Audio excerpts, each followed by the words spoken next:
acknowledge where you are is unhealthy or not working or whatever. And then that will allow you to get more balanced or get into harmony. I think that the superpower I hope all of you to have is not necessarily being balanced or harmony, but to identify when you are out of balance or out of harmony, because that is the superpower, because then you could take action to get back. That's where I think we most of us, myself included, go wrong is we don't stop. We think more action leads to getting back into harmony, and that's almost never the answer.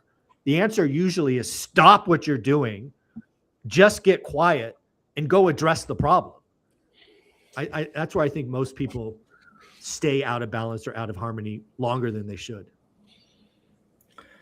All right, Ray. Thanks for always having great questions. Thanks for joining us. And we'll have the next group of people on now. So we have Emily Lopez joining us now. Curtis Garner, also known probably as PE turned RE. He also received a belt in Vegas. He did. We got Adam Dutter, Alex's son, one of the teenagers that attended the event. And we also have Joe Farrow will be jumping on. Hold on, let me get him in here. But yeah, all right. So do you guys have any questions off the top right now? Maybe Curtis, you got anything for Zuber? Yeah. I always hear you say that this sequence is very important. What is the sequence you're thinking for year 4? So I think we're going to do, I haven't really, so like year 2 was couples, year 3 was Gen Z. I don't know just yet for year 4. My guess, my 90% guess, but it's not locked in yet, it's going to be the ORAT community. I think we're going to put out, I think we're going to sell it because we have so many amazing people that are awesome that I think you're going to see a lot more community members on stage. But I mean, it wasn't like they weren't on stage last time, right? We had Brandon, we had Jared, we had Ryan and Keisha on there. But I think next year, like, I would like nothing better, for example, to get the ladies of ORAT on stage, right? Get 4 or 5, whatever the right number is. They'll tell me on stage to do a whole session. Because again, I think we have like, and then we could get out of state investing, or we could get short-term STR or whatever. I would like to get, I would love to see 20 ORAT members talk next year. Now, you're not going to get the full 45 minutes, but we could get 4 or 5 people on a 1-hour panel, and we could do that 3 or 4 times. That's where I'm leaning right now. You'll probably see something locked in the next 30 to 45 days, because I'm already actively working on year 4, right? I've already made phone calls. I'm already trying to identify people to speak. And some people are asking their spouses, if they can. But yeah, it's that's where I'm leaning, Curtis. Thanks for asking. Yes. Joe, you have some sort of background feed on yours, I think. There's another speaker going on your end. But Adam, you were one of the teenagers that were able to attend the event. Tell us a little bit about it. And so we did interview you before the event. And so now, what was your takeaways and how was it for you? Man, I actually learned so much. I went into it thinking, this is my dad's thing. We'll see how this goes. I talked to you guys a bit about that. I was excited to learn, but I wasn't sure how much I'd learn. And dude, I can't even begin to start. I mean, it was, not only did I learn a ton, but I think I was inspired by every single story that's from the people that spoke. Like you can ask my dad, you could ask me, actually. I've already done so much research into houses in my area right now, houses from my hometown, like things I can start doing to get the ball rolling. I might go in on a project with my sister. We'll see how that goes. We are just throwing a bunch of ideas around right now, trying to get started. That's fun. That's pretty cool. I'm glad to hear that. Thank you very much.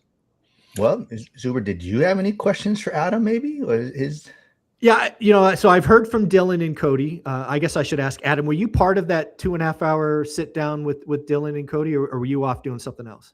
Absolutely. And I was super engaged, asking a lot of questions, getting the conversation rolling. It was a blast. So that would be Mike. Because again, I kept going in there like every 45 minutes, expecting it to be over. and it went for 2.5 hours, which was pretty cool. So just from being, the person asking questions, like, how did that feel, right? You had 20 other teenagers in the room. How do you think that session went? I think it was great. Out of the kids that were in there, I was probably one of the older ones.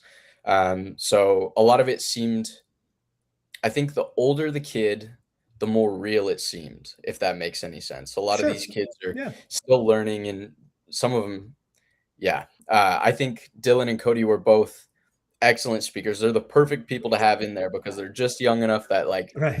I relate to them enough. And then I think the next person next to me relates to me. And so Right. there's some chain reaction going on. And I think, man, the information they had to share, I think Cody, his brain, I wish I could study it. Like, he just works so fast. You and me So too. You and me smart. both. And then Dylan as well. It's just such a impactful speaker. Like, everything he had to say just, like, almost touches your heart. It's so Right. so powerful. Cool. I would love to Awesome. sit down with both of them again sometime. That was awesome. Yeah. So again, I one of the teenage session was just a crazy idea out of left field. We ready, fire, aim. It worked. So I'm hoping to do a 4-hour full agenda, full speaker lineup just for teenagers next year. Hoping to get 50 teenagers next year. So look out for that. I may run this by you, as it comes together, just to see if you hits the mark. So stay in touch. We'll have to talk over the next couple months. I appreciate that. Yeah. Emily, so this was your first time at the event, and did you have any takeaways or questions for Zuber? I don't know if I have any event questions. I have general questions as we get to it, but I think specifically from the event, I don't think so. I would just say what he's saying, and I've noticed you guys talking about this, there's so much value in the community. Everybody I talk to at lunch, at my lunch table, short little conversations, everybody is doing something in such a different way. And so you talk to this couple who's doing it this way, and this individual who's doing it this way, and it's all working. And some of them have started recently, some of them have been doing it for longer. And I just remember telling Dallas, my husband, I feel like everyone I talked to, if they were comfortable speaking, would have had something valuable to say if they were asked. And so I just think that's cool. Just talking to everyone, I got value and just little snippets of they're all making it work. Before we get to maybe Joel, if he has any questions, there is a super chat from, where did it go? Our Escape the Rat Race journey. And it says, was the Gen Z session filmed? I'd love to make my teenagers watch it. Unfortunately, it wasn't. It will be next time. This was a miss. I just didn't know how it would go. And frankly, a camera in front of teenagers actually that's a question for, a camera might have made it less practical, people being nervous. So the short answer is no, it wasn't recorded. Next year, the focused agenda, my hope is, will be recorded. But the live Q&A and just the casual conversations, that will likely not be recorded because I think the intimacy brings value to that. So yeah, it was not recorded. Sorry. All right, maybe Joel has a question, but Joel is also probably going to say I bullied him into coming to this event. But Joel, do you have anything for Zuber? Oh, you are muted. Hold on. There you go. All right. I wouldn't say bully. I would say strong-armed. I mean, my right arm is a Held little hostage. tight. Yeah. I had so much fun at the event, and just looking back on it, Mark doing these lives so consistently, everybody in the chat, communicating and being active. I mean, that's the part that was just so amazing, is that you see people's names, you see people's comments, and they're all scattered across the country. And then you get there, it's like you've known people for a long time. And the people, I've only been around for maybe 5-6 months in the community, but it seemed like people knew each other for decades, and it was just really cool to be a part of. And obviously the event was amazing. And I guess my question to you, Mike, is from a content perspective, I look at the youngins, the Gen Z of the world. There's not many people that I see wanting to get into the game, and it's hard. It's not easy these days. But what do you, and going back to Pace's answer to one of the questions, you can't make somebody be interested. You can't make somebody want to do the work. What do you think it takes to be able to connect to Gen Z doing more of what, or what is the community, or what can we all be doing, or what is the players need to be doing to be able to impact that Gen Z demographic? Again, you're asking a 53-year-old about Gen Z. So, I'll give you my answer, but I'd love to hear from the community what they think. I think the secret to anything, and I don't think this is Gen Z or Gen Alpha specific, is most of them are operating. This is how it works in my brain. They're operating in a dark room. And you never know what the thing, the spark, the whatever it is to get the light switch on. Yeah. For me, again, being a teenager, all I needed to know was when dad had money, he was happy. And when dad didn't have money, he was an asshole. So guess what I tried to do? I chased money my entire life because I didn't want dad to be an asshole. For others, it was, seeing, a Ferrari. I mean, you never know what that spark is. But you're absolutely right. You cannot browbeat a teenager to do something, but you also need to encourage it. So one of the things, that I think about is just continuing the conversation. Because again, you just never know when that spark happens. And the thing I would tell you is to keep trying. My superpower is daily discipline and daily execution. And I'm not going to stop swinging the axe. I never know what swing's going to knock the tree over, but I'm going to keep swinging. So I think you just got to keep at it and keep looking for that light switch. And, someday it'll turn on. And then once it's on, you just let them go, right? You just gasoline and send them on their way. I do see a super chat from Alex, the accidental investor, Adam's father, but he says, Zuber, thank you for providing the opportunity for me to share my passion for real estate investing with my son. You're very welcome. Thank you for bringing him. It's all on you, right? I gave everybody access to free teenagers, and coming for free, and about 20 of you said yes, and hopefully 50 of you will say yes next time. But yeah. Another new school member, Hard Hat to Rentals, thanks for the super chat, says, Zuber, I'm loving the school content, buddy. Keep it up. Yeah, the school community is amazing. So yeah, we're very lucky to have all the go-givers in there. Curtis, do you got any questions? Were you expecting a belt, or what? Were you surprised by it? No. I know. I was definitely shocked on that one. I was like, oh, wait, that's me. Oh, whoops. Yeah. So kind of from a teaching perspective, because that's my day job, right? Yeah. Is 45 minutes multiple times is kind of tough for kids. And even for adults, right? You kind of start to see them start to move, or they wander, right? For the future, is there plans to kind of break it up, or have like smaller breaks instead of like, I don't know, 1 15-minute break, 5 minutes? Yeah. So I've done events for the last 30 years and not with teenagers. In fairness, the teenagers weren't a part of what I did in my day job, but the problem is when you insert a bunch of 5-minute breaks, everybody takes 10 and you just lose the agenda. So 5-minute breaks don't work. They just don't work. I like to do my goal is 2 sessions, break, 1 session, lunch, 2 sessions, break, 1 session, done. It doesn't always work that way because I have other, I got to get different, like the tools panel and all of that there, but I'm very conscious of never more than 2 sessions before a break. But yeah, giving 5 minutes after every speaker would be a disaster. It would just be a disaster. So it's certainly very hard. The agendas, I spend 50% of my commitment to the event is the agenda. So I spend a lot of time trying to, Tetris that thing together as best I can. Yeah, it's tough. It's always hard. Yeah. I think the great move that you did was you made it a 2-hour lunch. Because I was in the GA area, right? In that first hour, you're kind of talking to people, right? But it's really that second hour where people actually start to share what their real issue is, right? It took an hour for this lady to say, oh yeah, I've been trying to sell my house, but it won't sell. Why? Right? Yeah. And like to actually get to someone's real thing that they're there for. Yeah, the 2-hour, what was the 2-hour lunch and 2-hour dinner? Next year, we'll not have dinner. Dinner's not happening day one. Too long a day. I hear you. I get it. Frankly, it saves me 15 grand. So kudos to me.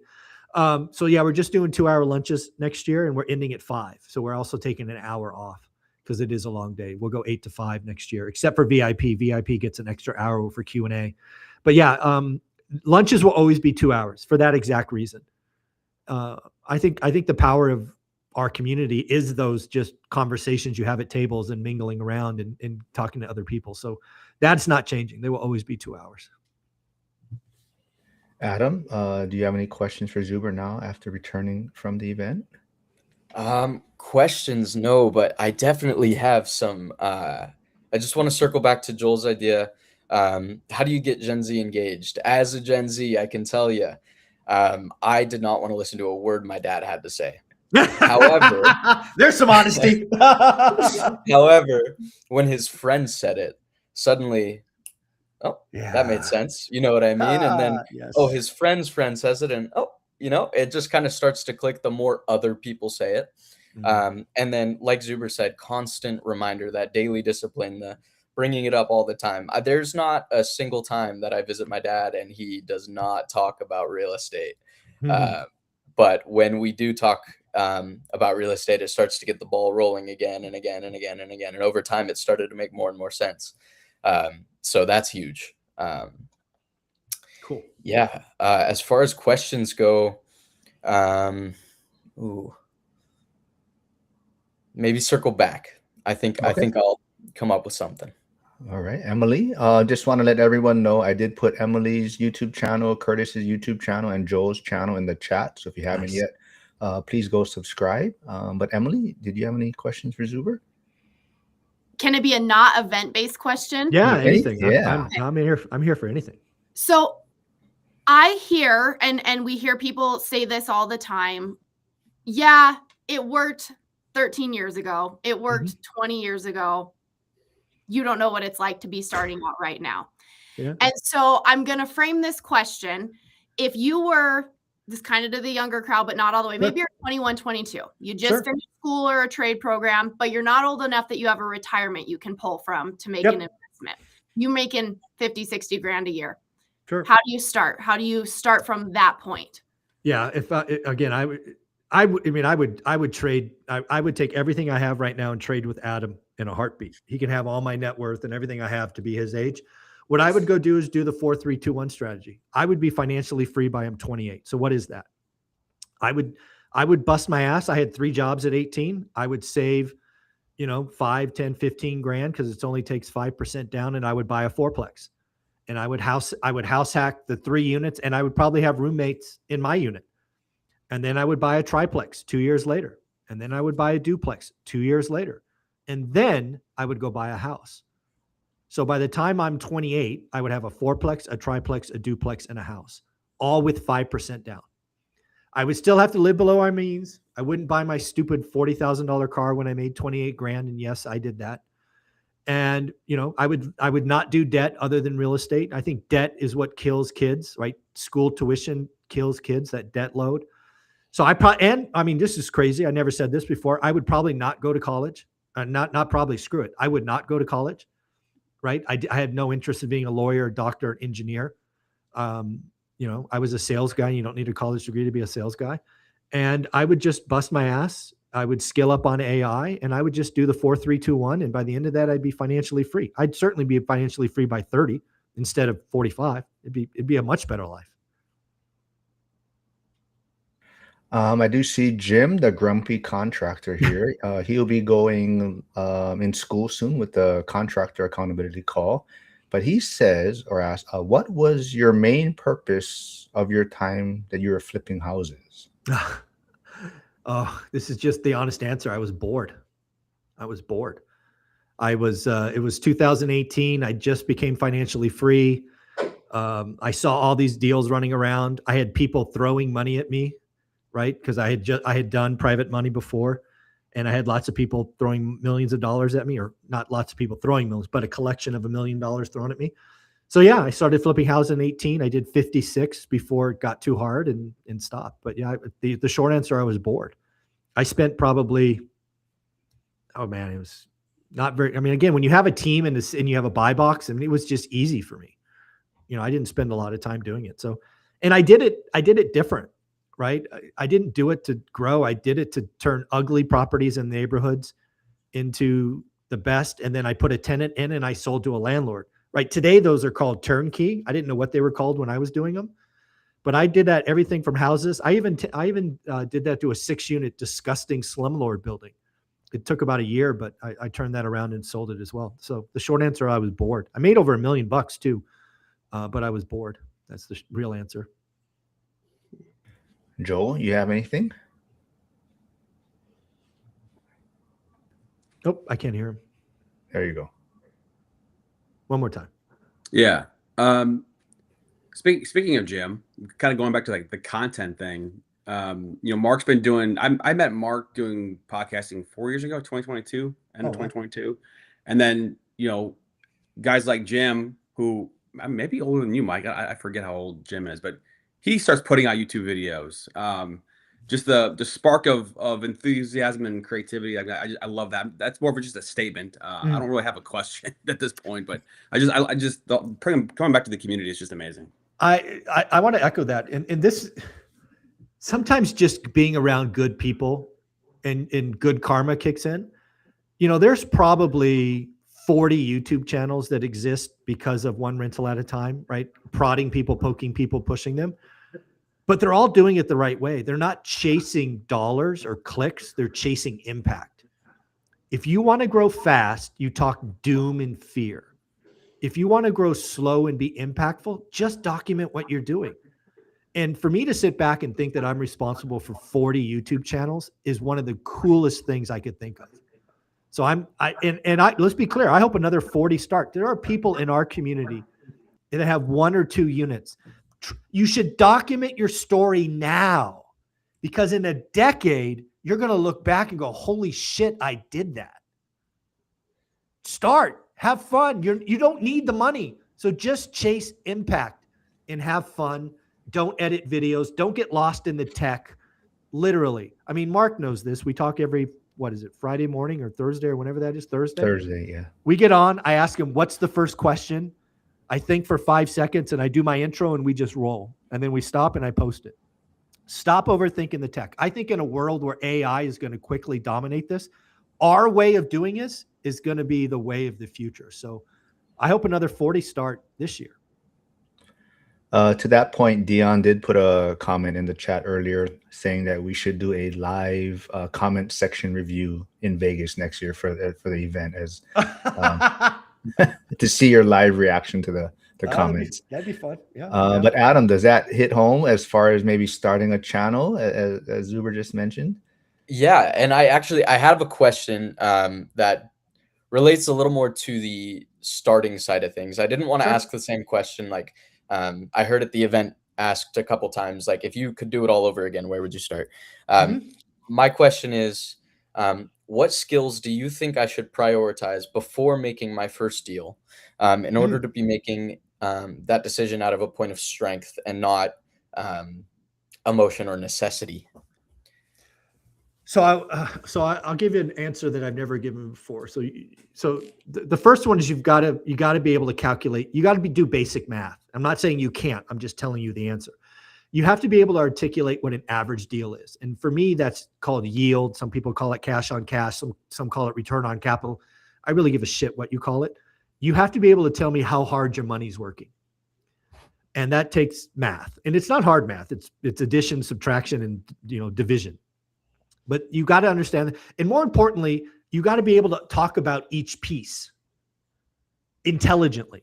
And you have to be able to, like, your dad should throw something at you like, what's closing costs? And you should be able to like this. And what's, make ready costs. And it just has to become second nature.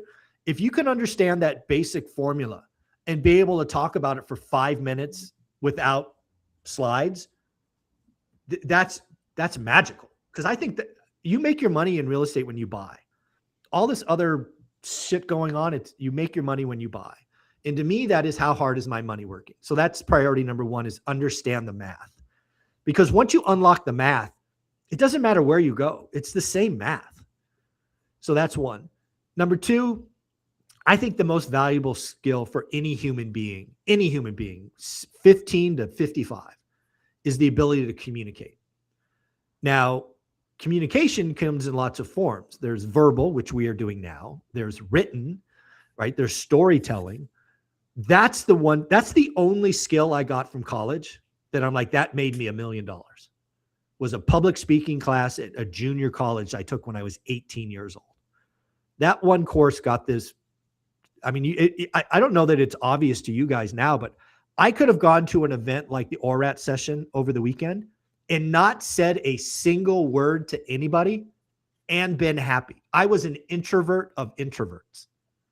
And again, I would have been happy. I would have told you it was a great event because I would have just absorbed. I am not naturally an extrovert, but it was that public speaking class that unlocked $1 million future for me. So math and communication. Before Curtis goes, I just want to remind everyone, I may not get to all the questions in the chat. So if you are in the school community, Zuber will also be going live in the school community at 10 a.m. Pacific, right? I believe, yeah, 10 a.m. 33 minutes. Okay. Curtis, you got anything for Zuber? Yeah, so I think Zuber and Emily and Joel, you guys all kind of talked about, okay, well, what advice would you have for the Gen Z? I may not look it, but I am technically the Gen Z. I'm just the elder Gen Z. One thing that I think that's a struggle for us is the understanding the time. Because you said go the 4, 3, 2, 1, right? Mm-hmm. But they're like, well, okay, but what's a couple $100? Like, and I think that came up in Brian and Dion's conversation too. Of it's just so slow. How can we better understand time? Because we know time is going to happen, right? Like we're going to age, but how do we really understand the impact of it? Well, I think there's a couple of things there, right? Again, if you're 25 and I tell you it takes a decade, you're basically saying that's half my life. But if you're 50 like me and you say 10 years, that's 20%, right? So I have to acknowledge that time is not perceived the same by everyone. Because again, your life is different than mine. But, there's also truth in that the getting wealth formula hasn't changed in 100 years. It always takes a decade, unless you're a lottery winner or a sports athlete or whatever. It just always takes a decade. It's just hard for 20-year-olds to hear. But that doesn't make it not true. So the thing that we have to keep doing in this community is just continually keep reminding people. And that's why I think next year, back to one of the earlier questions about celebrating more of us on stage next year, because we have a lot of people in the suck, in the 3 years, in the 5 years, in the 7 years, right? They might see the daylight, but it's still not there. So getting them on stage just to talk about the real is something I should encourage. So yeah, it's tough for a 20-year-old to hear it takes a decade because that's half their life. The second thing, and this is the most important thing, and it happened with Brian and Dion, and it certainly happened with Ryan, Brian, and I, is you got to ask yourself what game you're playing. And I'm not here to tell you one game is better or worse. I just want you to acknowledge what game you're playing. Are you playing the entrepreneur game? Great. That's awesome. If that's what you want to do, awesome. If you want to be a W-2 employee like I was, awesome. Just know who you are. And then, act accordingly. Don't be an entrepreneur and then bitch about employee-like things, and don't be an employee and bitch about entrepreneur. Like, know who you are. And I think there's a lot of, like, the whole Brian and I's conversations just get lost in definitions. You're an entrepreneur chasing big checks because you got a lot of overhead. I don't got any of that. I whack 10 or 20% of my expenses and I get a lot of discretionary income, and there's my down payment. It's just a different way to live. I think social media wants there to be controversy, and you just got to know what you want to do. And I think that's true for 20-year-olds and it's true for 50-year-olds. It's like, what do you want to do? Like, just declare it and move on. Before we get to maybe Emily's question, Bitcoin Nick, Lead Pray Huddles in the chat. He does have a question. I do a live stream with him on Saturdays. But he says, hey, Zuber, here is a fun question for you. What's more valuable in the future, owning assets or owning attention, brand, and audience? Ooh. So if you talk about the masses, I think it's going to be owning assets. I think that's how most of us, that's just the wealth formula in a nutshell. The only way to be, because I think the middle class will continually be pushed or strained or collapsed or whatever you want to call it. And either you own assets or you don't. But to his question, to his real question is, a brand is an asset. That's the wrinkle, a hook. If you take the time now to build a brand, which I'm telling all of you to do, if you're year 1, year 2 into this, build a brand, because in 10 years, you'll be amazed at what you have. And just real conversation. So I wrote a book in 2018 that was a bestseller. You guys may not realize this, but that book still sells 60 copies a month, right? That may not sound like a lot, but that's like $400 for something I did in 2018, right? That's almost $5,000 a year. And that's physical books, not even to mention Audible, which is like another $250. So again, when you build a brand and you document what you have, all this other income can come out of it. I mean, just to give you one last example, and again, I'm not an entrepreneur like Brian and Ryan Pineda, all these people who have systems and funnels and all this other crap that just drives me crazy. I create 21 videos a week, 3 videos a day. I do that over 5 days from 8 a.m. to 11 a.m. That's all I do. I do 15 hours a week. That's it. And out of that has now spun 18 different income streams. I have 18 1099s from different places. I made over $400,000 because of one rental at a time brand by accident. So again, a brand is an asset. So I would not separate those. I think a brand is an asset. So start building now and you'd be shocked at what you have. I've been doing this for 8 years now. Right? The first year I made like $6, but I'll have to file a tax return for over $400,000 next year. It's crazy. Well, speaking of brand, Emily Lopez has a great brand on YouTube. She has 2 YouTube channels. So I'll put both of those in the chat. But Emily, do you have a question right now for Zuber? I will just tie into exactly what you were talking about, Zuber, to building a brand, because that is something I am working on. And I know some other people in our community are. And I've also talked to people, I agree with you, that say, well, I don't have enough. I'll wait. I need to start later. And I think they should document from the beginning. I 100% agree with when you said that. How do you recommend? Because you are able to do this full time. I mean, you made your money. You're at a point where you can do it full time. A lot of people have a job and I don't care about the excuse, right? Yes, it's hard. Make the time. How would you, with someone that's willing to do the hard, put the time in, recommend tangibly, what steps would you recommend for people building their brands online? I wish I did the following. If I would have done this starting in 2012, if all I did was do 1 video a week, on Saturday morning or Sunday morning, probably Sunday morning. No, it'd have been Saturday. It'd have been Saturday morning, like talking about what happened last week or the deals I was looking at. That's all it has to be. Let me say this very clearly for folks. You do not have to post 3 videos a day, 7 days a week. You do not have to do that. If you just post 1 video a week for the next 5 years about what you are doing, your brand will blossom. It will feel like nothing the first year. It probably will feel like nothing the second year. But as you get to video 100, which again, 1 video a week for 2 years is 100 videos, you will find your community. You will find your voice. You will have a library of searchable content that will be historical references that you said what you were going to do. It only takes 1 video a week if you have a full-time job and you have a family and you have all of this. Just commit 1 video a week for the next 5 years, and you will be shocked at what you built in 3, 4, and 5 years, in my opinion. Can I ask a follow-up question? Of course you can. Okay, I'm kind of putting you on the spot. Would it be possible, because I know with communities, we always don't want to, like, you don't want to self-promote in a community that's not your community. I have heard so many people say, hey, I want to start something like an accountability tab in the school group where school members could post, this is the video I posted this week, or here's the content I made this week. So it's not flooding the general page, but like a tab. And then like, okay, so Adam's going to start a channel. Okay, we're all following up. We can know that Adam started it. We could all go follow it. And then every week he posted it, keeps him accountable. And then if we didn't know he started it, but we watched him here and we would have followed him, we could go follow Adam's channel. Yeah, so I'm game again. If it's not clear, I am game to support everybody in my community because again, I think all of you are part of the army that's going to change the future and get me to my goal. I do have the constraints of school. I don't know it extremely well. Again, I'm a ready, fire, aim guy. I believe there are 10 subtitles or categories of which I've already used. I'm happy to change any of them.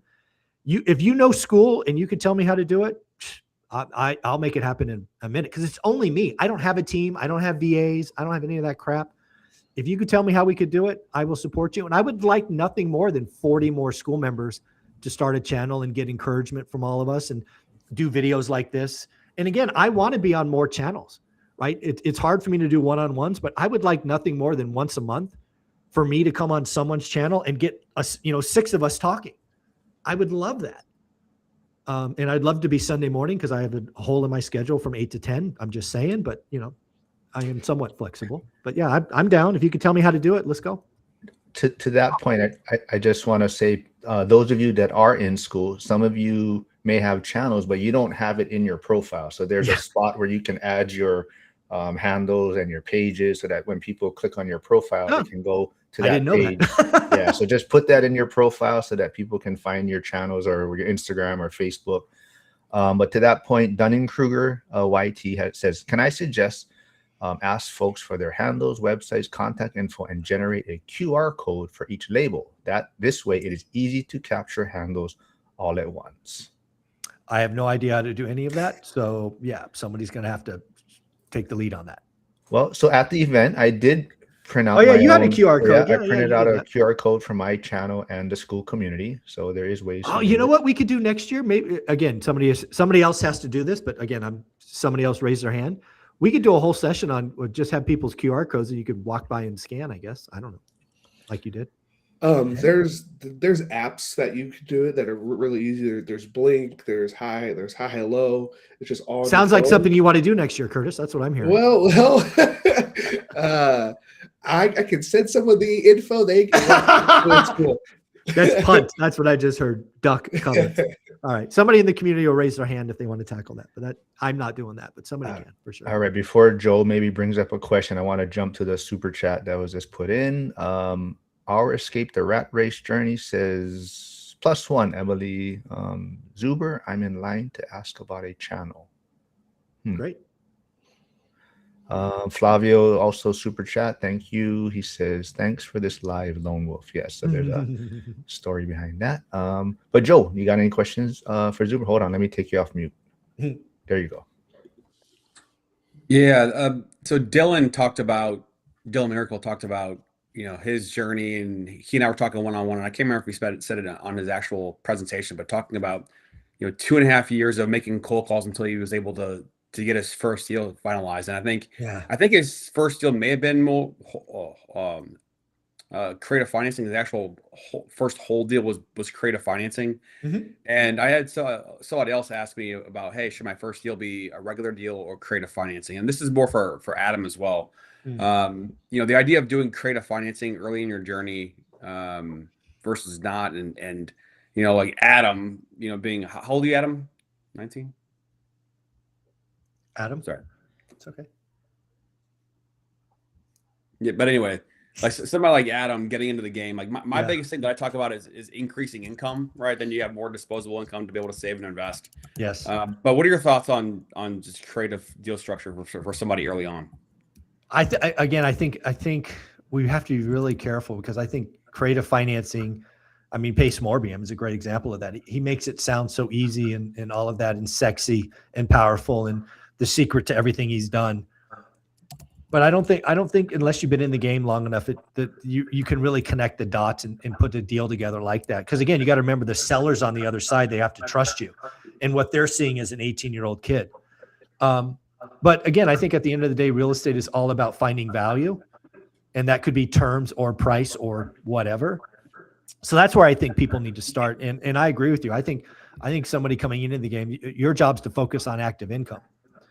And in the real estate game, that could be wholesale and all of that. But back to your point about Dylan, I don't think most people caught that he worked at this game for 2.5 years, making thousands and thousands of phone calls and rejections and questioning himself, and he just knew with certainty that this was the answer. I mean, I'm a daily discipline guy, and I'm not sure I could go 2.5 years with no success. That'd be hard, right?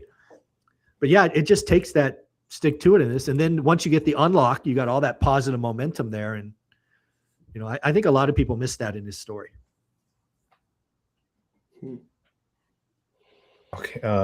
I think Adam is going to try and jump off. I think he's having audio problems. He'll jump back on. Okay. Trisha, who unfortunately was going to attend the event, and then she broke her foot, so had to cancel. But she says, I would love to see focused sessions with content around negotiations, creative financing, novel housing ideas, rent by room. Okay. Yeah, we did have Jared. Again, you'll see that Jared led rent by room, or co-living as he calls it. Yeah, we could definitely, that's something that should be on the agenda. I agree. Yeah, good idea. Yeah, I think there was a lot of like mindset and strategy, but I think having that tactical, hey, this is how it's actually done, or the tool that you use, or something like that. More tactical, yeah. That might be helpful. I like it. Good feedback. Let's see. Stephen P says, is there a way to have our school community be able to highlight a button as they join to indicate what state they invest in? We could immediately see all members that invest in our same state. That's a school question. I don't know, but I know there's a map. There's now a map. It's funny. I actually paid for that map feature a year ago, but now it's free. Yeah, if you go to school, there's a map at the top where you can click and see who's in your city, state. All of that's there. I don't know if there's a button at the person level. I doubt it, actually. But. Yeah, there's a map, and I think that's also why you hope that people introduce themselves and Correct. introduce and put where they're from, right? Correct. Let's see. Curtis, Emily, you got a question? While I look for some in the chat. So I do have a question I'm going to go back a little bit. When you were talking about when you flipped, it was easy for you because when you were flipping, was this when you were still working full time or? No. Okay. But you said you had set up a team. How did this is something that I personally am struggling with. And I hear a lot of people struggle with, building a team of contractors and good contractors. Do you have any tips or what worked for you when you built that team, or was there some luck with finding good people, or how was that process for you?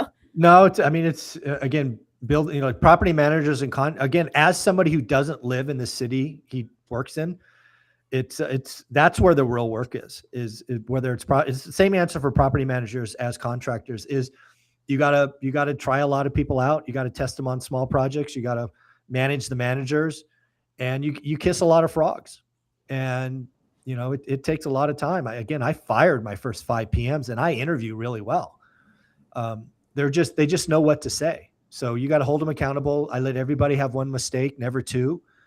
And it takes a while, right? It took my 6th property manager until I found one I kept for a decade. General contractors, painters, handyman, it's trial and error. You can ask for referrals and all of that. But, I've had people do great work, and then suddenly they get a girlfriend or a drug habit or drunk or whatever it is, and it just goes sideways. You got to stay on top of these things. There's no magic. It's work. It's focus. But once you lock in, I had 2 teams going for 18 months. They had work to go for 18 months, but it's not like I just woke up and had that. That probably took 10 years to set up. Yasik has a great question or comment. It says 10-minute updates on teenagers' journey from year 3 to 4 would be a good idea for next year. Yeah, if there's a teenager willing to, because that's the challenge is I thought about getting them on stage to maybe. Here's a crazy idea. This is maybe for Adam. So let's just say next year there's a 4-hour session, 50 teenagers in a room. Let's just assume it's decent content. Yeah. What would you say, Adam, this is for you, if there was $100 reward if you went on stage and talked for 5 minutes about what you learned? Do you think teenagers would get up for $100 to get put on the spot in front of 300 or 400 people? Absolutely. I don't know about you guys. I'm in college. It costs a lot. $100 goes a long way. I'm down. So yes, that is my hope. My intention is to get 3 to 5 of these teenagers to talk about what they experienced over those 4 hours. And I will absolutely bribe them because that's what it worked for me at 18 years old.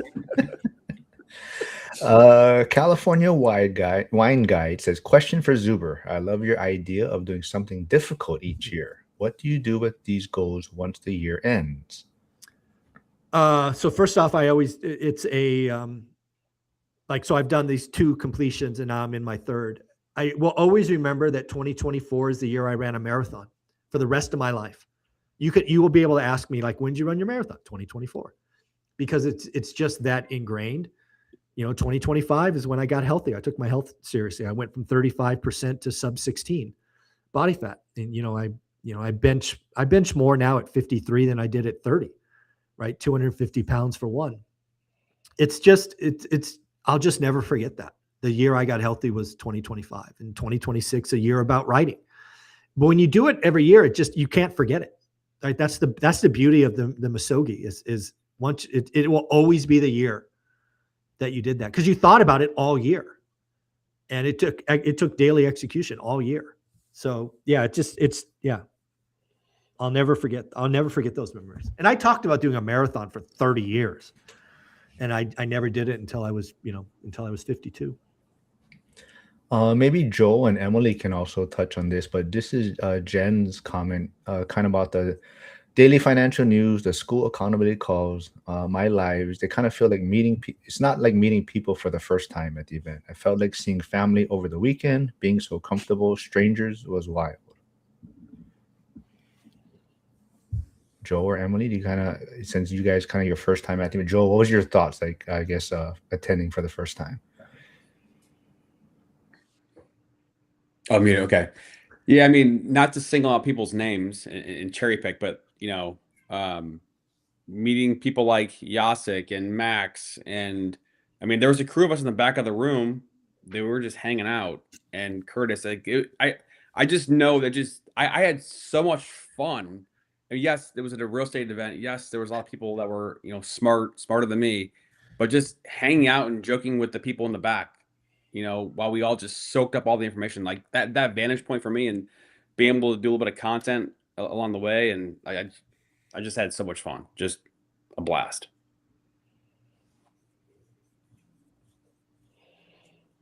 Jen Tam says, regarding the comment of not going to college, don't you think employers look for that though, and their chances of landing something is higher if they have that piece of paper, even in sales?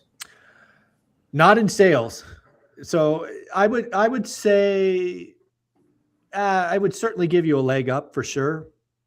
But again, having hired salespeople for the last 20 years of my career, I will tell you look at Lumberjack. He dropped out of school in the 9th grade. Now, I'm not telling people to do that by any stretch, but there's something that burns in a sales guy who feels like they need to prove themselves and combat and compete with these other folks. The one thing I'll say about college is I've had great success with sales reps who did team sports in college, right? If you're a D1 athlete, what discipline is like, and you get in a routine. But if you're just a college guy and you just partied all year and you got some kind of underwater basket weaving degree, you're probably soft, frankly. Let's see. We have about 10 more minutes. So I won't probably get to all the questions. So like I said, Zuber will be going live in school for another hour. But Jim, the grumpy contractor, does say, why is there no mention of the push-ups? Will there be a competition next year? Yeah, I had no idea Dr. Jeff set me up like that. So again, we've been doing this all year, and he sent me this tests like January 1st of last year or January 2nd. I did them. And then he sent them to me again, and I just did them and gave him the numbers. I had no idea that he skipped push-ups. And then he puts up that slide. I'm like, holy shit, why is there no push-ups there? And then he freaking sets me up to go on stage and do push-ups. I mean, that was not cool. That was not cool. But hey, yeah, if you guys want to compete next year, I'm down. That was a shock. I do see David and Morgan joining, the 9to5 investing couple. They weren't able to attend. Yeah, they were on a cruise this year. Yes, but shoot, where did their question go? So does anybody else want to do 61 push-ups? I'll watch that. Anybody else got 61 push-ups in them? Not me. I can't even do one yet from my shoulder surgery. That's true. But, Yeah, it's probably not good for you. they said, "Hey Zuber, you've helped a lot of people avoid bad decisions. What advice do you wish more experienced investors would listen to?" Oh, I think more experienced investors sometimes forget blocking and tackling.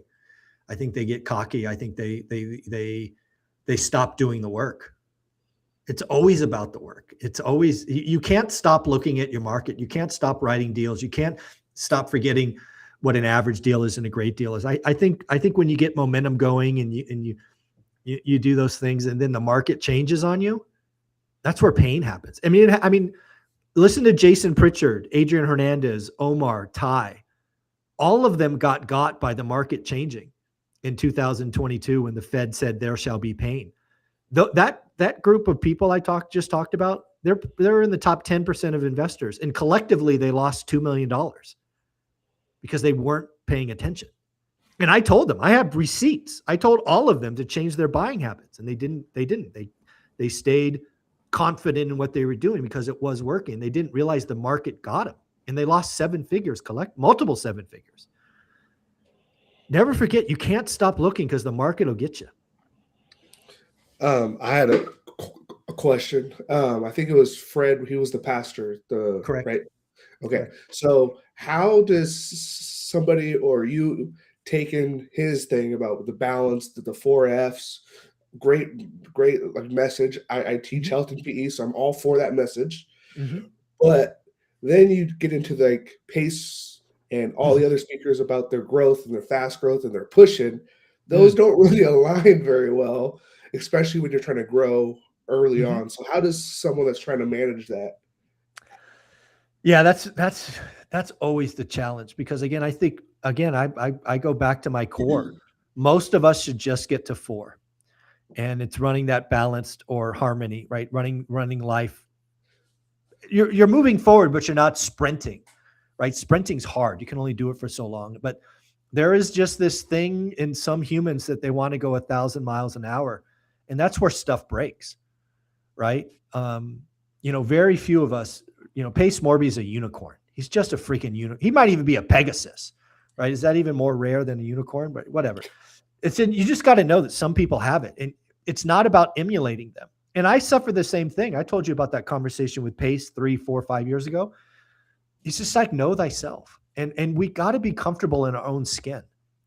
Social media is a highlight reel, and I would argue it's a fake highlight reel for most people, but we still fall for it. So the more comfortable you are in your own skin, the better life you're going to have. Stop comparing yourselves to others. Stop. I mean, the thing that I hear from people all the time, and I probably heard it at our event 50 times. Something goes like this: Michael, thank you for all you do. I only have 2 properties. And they say the word only. And I always hear that like a big, bold letters. And I want to stop and say, that's amazing. You've got 2? You are ahead of the world. Don't say only. Don't minimize yourself. Don't compare your year 3 with my year 30. That's not fair to you or me, right? Stop saying, I only have 1. I only have 2. You are in the game. You are ahead of 99% of people, and you should celebrate it. You should celebrate it. And again, if you have 2, your only goal should be the 3rd. And that's where I think most people get wrong, is they don't make it about the 3rd. They make it about the 10th. And that's, my superpower only made it about the 3rd. So it was only the next one. So yeah, please stop saying I only have 2. That's amazing. Don't diminish. Don't talk yourself down. Having 2 is amazing.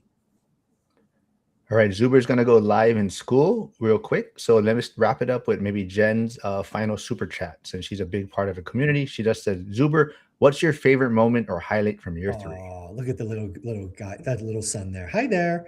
My favorite is always the awards. It's always the awards. Surprising 10 or 11 people who mean a lot to me, who mean a lot to the community. And again, none of them know it's coming. Like Mark, if you guys don't know, like Curtis, how'd I get your picture? Mark got it for me, right? I lean on others to help me with that. It's always the awards. It's so fun for me to see you guys walking down that aisle, smiling ear to ear, you know, a little embarrassed, a little surprised. And then whatever you say on stage is a blessing. It's always amazing. So yeah, the award ceremony every year gets me. And that's why it's year one in the morning. Because I want the people who get the awards to be celebrated all weekend. So yeah, it's always the awards. It was a challenge to find a good one of Curtis. Stop. I almost was going to give an AI one. No, well, I don't want to take up too much time. You have to get to school. So those of you that didn't get your question answered, jump over to school, and Zuber will be live there for 1 hour. Yep. Joel, Curtis, Emily, Adam, thanks for doing this. And everyone go subscribe to their channels also. Thanks, Later. everyone. Bye. Thank you.